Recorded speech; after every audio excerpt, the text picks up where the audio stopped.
அமைதியில் அதிரடி இந்தியாவின் சைலண்ட் சாமுராய் விவிஎஸ் லக்ஷ்மணின் எபிக் ஜர்னி இந்த வீடியோல பார்க்கலாம். T20 கிரிக்கெட் வந்துட்ட பிறகு இப்போ இருக்க யங் ஜெனரேஷன் பேட்ஸ்மேன் எல்லாருமே பவர் ஹிட்டரா தான் இருக்காங்க. யாருக்குமே நிதானமா பேட்டிங் ஆடணும்னு சொல்லிட்டு விருப்பம் இல்லைங்க.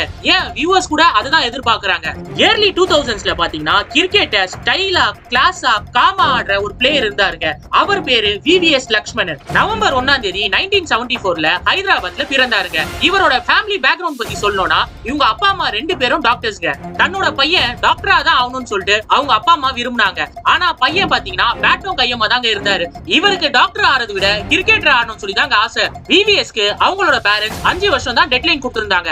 அதுக்குள்ள கிரிக்கெட்டர் ஆக முடியலனா அவங்க சொல்ற ஃபீல்ட்ல தான் சூஸ் பண்ணணும்னு சொல்லிட்டு இவருக்கு டார்கெட் செட் பண்ணியிருந்தாங்க. அண்டர் 19 லெவல்ல நல்லா பர்ஃபார்மன்ஸ் பண்ணதுனால 1996ல டெஸ்ட் டெபியூட்டும் 1998ல ஓடிஐ டெபியூட்டும் இந்தியாக்காக இவர் ரீப்ரசென்ட் பண்ணாருங்க. பெரிய பவுண்டரி ஹிட்டர் கிடையாது, ஆனா class batsman.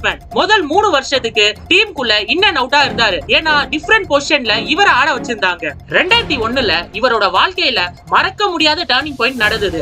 Eden garden கொல்கத்தால Australia கூட 281 ரன்ஸ் அடிச்சாரு. ஆல்மோஸ்ட் இந்தியா ஃபாலோ ஆன் ஆயிட்டு இருந்தாங்க. இந்த மேட்ச் தோக்குற நிலைமையில இருந்தது. விவிஎஸும் டிராவிடும் சேர்ந்து 5th விக்கெட்காக 376 run record breaking partnership make பண்ணிருந்தாங்க. இந்த ஹிஸ்டாரிக்கல் டெஸ்ட் மேட்ச்க்கு அப்புறமா விவிஎஸ் லக்ஷ்மணோட பேரு இந்த உலகத்துக்கே தெரிஞ்சதுங்க.